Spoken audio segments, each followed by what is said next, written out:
Good morning, Jeff. Good morning. Good morning. It's going well. It's going well. So, you know, a little bit humid outside, a little bit steamy. I'm kind of hoping though we get a little bit of rain and it breaks that up a little bit. But no, we're right in the heat of the summer, right? Yeah. And school's right around the corner. So very excited about, you know, what's coming in the coming weeks. It's raining right now. It is raining right now. Raining right now. Good There it Lord. is.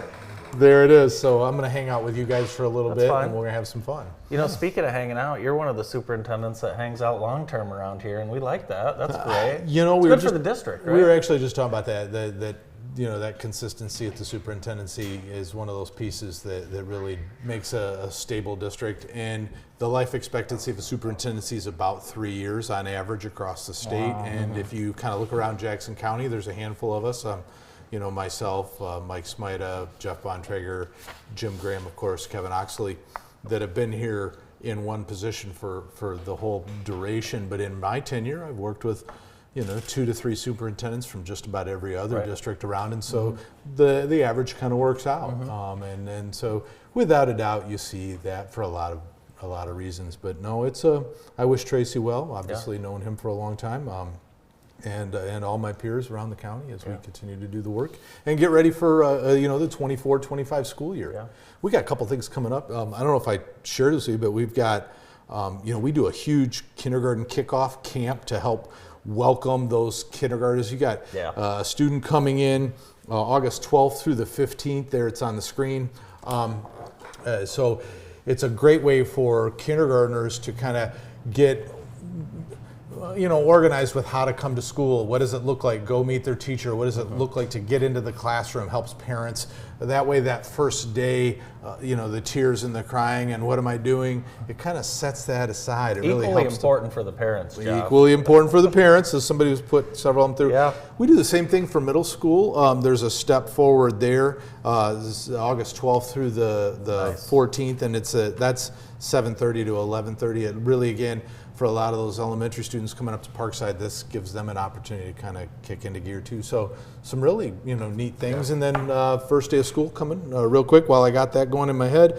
Monday, August 5th for Hunt Elementary School, and then the 21st is the first half day for everybody else in August. So We're less we're than a gonna month away. blink Less and than a we'll be month there. away. When Yeah. I was a kid, summer was 4 months. You get past 4th of July. It's just start of school at that point. I'm telling you, it is, and it's, you know, the school shopping stuff was up June 1st. So Yeah.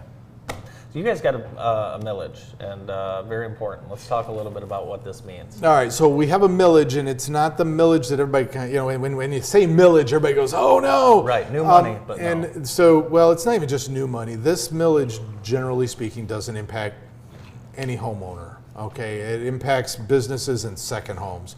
This is our operating millage. The state expects, let's put it this way, the state expects every school district in the state to collect 18 mills on non-homestead property and businesses. And we currently do that, so this is no different. We always ask for a little bit more, that way as property values change, we're always guaranteed to collect that 18 mills. We can never ever collect more than 18 mills, so, but we have to come back out and ask for this periodically, and so about every 5 to 10 years you're gonna see us come back out and go, we need to renew our operating millage. If we don't pass this, we'll be back and asking for it again, because the reality is the state says you have to collect 18 mills in order to get the full foundation allowance. If you don't, so the foundation allowance, that per pupil allowance, 9608, is broken into 2 chunks, right? There's the chunk from the state, and then this 18 mil chunk from local taxes. And if we don't collect the 18 mills or a portion of it, the state doesn't make up the difference. The state says, well, you're going to do with less. And so we're at the lowest foundation allowance in the state. It's the state minimum, us and like 90 other percent of the districts in the state. So it's not like we're a whole lot different. But if we don't pass our operating millage, we'll be less than everybody else's state. Right. Just not someplace we can be. And very important for us to pass this. It's, again, for you, me, for everybody who owns their home, this is not going to impact your taxes whatsoever. This is not taxes that impacts your home in any way, shape, or form. This is 18 mills. It's an operating millage on non-homestead property and on businesses. So it's what we're collecting today. We're not asking for anything different tomorrow. And it really is simply going to guarantee or ensure that our students receive the minimum foundation allowance. Yeah, and it's money that goes to services programs and Absolutely. staff, correct? Yep. Yeah, absolutely. That's one of two JPS issues on the ballot. It is, and the other one is Parks and Recreation. You guys know I'm a huge proponent for this one. It's kind of interesting because, again, this one's not money for JPS in any real way, shape, or form. We're just the fiduciary. We're just the flow through, and we don't get any dollars associated with this. This started back in the 40s, this partnership with the city of Jackson, and so don't ask me how or why it got set up, but it's been around for decades. And what happens is that Jackson Public Schools levies a millage for Parks and Recreation. That millage then flows through dollar for dollar into the city Parks and Rec fund, and that funds all of our youth activities, from youth soccer to youth softball to all the camps that they do. Yeah, you think you're playing youth football for $10, including helmet pads, oh my games, gosh. officials. The pool over here at Nixon, the skate park at Nixon, all the parks around the county, the Booze Center, the King Center, where I grew up playing, right? I mean, when I'm out there playing on the basketball courts, those were funded by this millage. And of course, back then I didn't know it, but now I do. And so super huge. Again, very important. I hope folks will get out and support it. Parks and Rec provides wonderful employment opportunities for our young people. Yes. If you don't realize the benefit of getting kids jobs early, let me just promise you, get them out of the house, get them a job, get them a schedule, some time management, put some dollars in their pocket, and they'll start employing students at 14, 15 years old, which it's hard to find local businesses that are willing to employ people at 14, 15 years old, but yet they can go work these camps, they can go work the soccer event or the pickleball event or the swimming, and my daughter's a lifeguard with Parks and Rec, and my oldest daughter was a lifeguard with Parks and Rec before she went off to college, and then she took that skill with her to college, and it became her college job. So if you think about it, the way that this kind of builds, it's really changes lives, and I'm hoping that people will get behind this. It's a great cause, and they are looking for a slight increase from 0.5 mils to 0.75 mils, and when I talk with Kelly Hoover and the Parks and Rec committee, this is really about paying that increased cost for labor that we're all up against. Absolutely. I mean, I don't know how you get around it. Everybody knows everything costs more money today. It's $25 on $100,000 worth of taxable value. So we're not. I know we're not asking for a lot more money, but a couple bucks will go a long way towards making certain that they can continue that programming. And you're right. Those programs do change lives, for sure. Yeah, absolutely.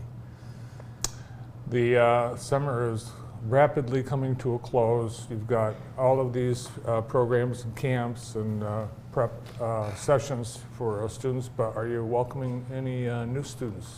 New students, we've got a lot of stuff coming back, but I tell you, there's some changes within the district that are probably worth noting. You guys know Willie Lewis. He's a 1989 graduate. He ran Pathways and was an assistant principal at Jackson High. He is actually going to be taking over as the lead principal for Cascades Elementary School. Oh, that's great. And then Destiny Davis has been one of our rock star young administrators over at Parkside, and she is hoping to gain some experience in the elementary realm as well. So she's going to shift over and work over at Cascades with Willie, and so we've got a brand new powerhouse leadership team taking shape over at Cascades, and then Bradley Jane, a music extraordinaire. He's been over he's been lots of places, but he was most recently over at Northeast. He was up at Jackson High. He's going to be taking over as the principal over at our Montessori program. Great. So just some changes taking shape that way throughout the district, but some exciting things happening. And then I think we announced last June, we brought Alicia Curtis, longtime Viking, back to lead John R. Lewis as Jill Weatherwax retired. So there's so many things going on. It has been a very busy summer, in our world as we kind of as we kind of do these pieces. And Busy and quick. yeah, absolutely.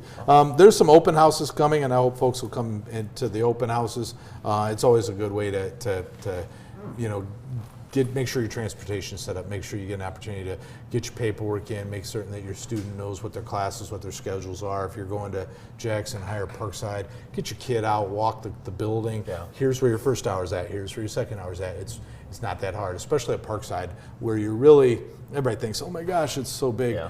It's really 3 hallways, a gymnasium, and a cafeteria. And I promise you, the kids all know the way to the gym and the cafeteria. And So the kids like moving around and moving lockers and moving classes. The parents are just nervous. It's fine. it's You'll have coming. fun. It's going to Yeah. be great, and it's going to be a fabulous year. Well, thanks so much for being with us. We look forward to catching up with you again before the school year. Promise you. Hey, everybody, remember to vote. We really could use your help on this operating millage. Thank you again, and support Parks and Rec. Thanks, Jeff. Jeff Beal, Superintendent here at Jackson Public Schools. More of the show right after this break.